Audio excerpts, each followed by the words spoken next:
মহব্বতের মানুষ সব। এই যে আমার কলিজার টুকরা, আমার আদরের ভাই, বাস্তবে মক্কা মদিনায় অনেক জ্বালাইছি, কথাটা ভুল কয় নাই। আমি কইছি আমার তো ভাই নাই, কারে জ্বালামো, আপনারে জ্বালামো। ঘুমাই থাকছে, ডাকছি চলেন মক্কায় যাবো। দুইটা মানুষে খুব জ্বালাইছি, এই আমার দরদি ভাই, দ্বিতীয় আমার ঠাকুরগার ছেলে আবুল কালাম ভাই, খুবই জ্বালাইছি। বাস্তবে কথাটা বলছি, এটা কিন্তু রাগ করে কয় না, খুশিতে কইছি। আর আপনাদেরকে আমরা রাগ করে চাপাইতেছি না, খুশিতে চাপাইতেছি। যে কত সুন্দর সুন্দর নুরানি হাসি।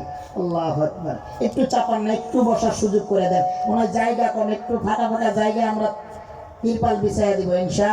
মানুষ আর কতক্ষণ দাঁড়ায় থাকবে, ঠিক কিনা? এত বড় একটা জলহস্তি দেহ নিয়ে দুই পায়ে কেমনে দাঁড়ায় থাকবে, ঠিক কিনা? আল্লাহু আকবার কাবীরা। দুটা নবী, দুটা পয়গম্বর। একজন কাকে বলেছে হাবিবুল্লাহ, আর একজন কাকে বলেছে খলিলুল্লাহ। হাবিবুল্লাহ যাকে বলেছেন আখেরি জামানার নবী, আখেরি জামানার পয়গম্বর। অনেক মানুষ আছে বলে যে হুজুররা কষ্ট করে, কিসের কষ্ট করে? নবীরা কোনো কষ্ট করে না, নবীদের কোনো কষ্টই ছিল না, ঠিক কিনা? প্রতিটা নবী রাসূলের কষ্টের জিন্দেগিগুলো পইরা দেখেন। অন্য অন্য নবীদের কথা দূরের কথা, আমাদের নবীর কষ্টগুলো দেখেন। সাধারণ উর্দু তেসরি কায়দা একটা পইরা দেখেন, আল্লাহর নবী সাল্লাল্লাহু আলাইহি সাল্লামের কষ্ট কেমন।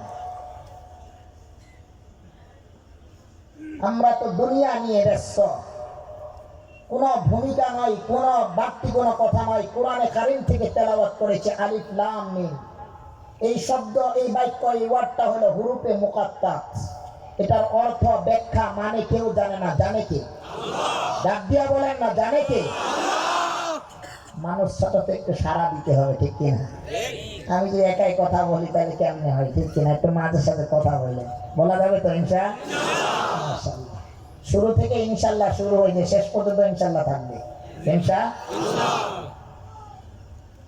এটা হুরুফে মুকাত্তাত। অর্থ কেউ জানে না, মানে জানে না, ব্যাখ্যা জানে না। জানে কে? আল্লাহ। যালিকাল কিতাব, এটা এমন একটা কিতাব, লা রাইবা ফি, যার মধ্যে কোনো সন্দেহ নাই। কার কার সন্দেহ হয়? নাই। সন্দেহ করা যাবে না? কেউ করেন না?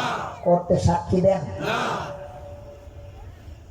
আমি মনে করি, আপনারা কি মনে করেন জানি না, আমি মনে করি আল্লাহ কোরআনে এলান দিলেন যালিকাল কিতাব, এটা এমন একটা কিতাব, লা রাইবা ফি, যার মধ্যে কোনো সন্দেহ নাই।